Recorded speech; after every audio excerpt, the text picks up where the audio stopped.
আমার ভাই বোনেরা, হিন্দু মুসলমান সকলে এবং আমাদের এই মঞ্চে উপবিষ্ট সমস্ত রাজনৈতিক নেতৃবৃন্দকে আমি এবং আমার এর তরফ থেকে সালাম এবং আদাব জানাচ্ছি।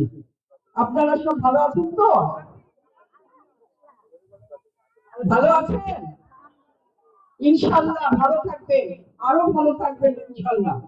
আমি আপনাদেরকে বেশি আমার যারা এখানে নেত্রী বা মহিলা দলের নেত্রী এবং আমার মেয়ে এরা যে বক্তব্য দিয়েছে, আমি বেশি কথা বলতে চাই না। আমি আপনাদের কাছে একটা নিয়ে আসছি, আপনারা ভালো করে জানেন যে 16 বছর ধরে আমরা ভীষণ নির্যাতিত হয়েছি এবং অত্যাচারিত হয়েছি, আপনারা ভালো করে জানেন। এখন আমি সামনে আমরা যে দুটো নির্বাচন করেছি, তাই না? আমরা কিন্তু 2018 সালে নির্বাচন করেছি।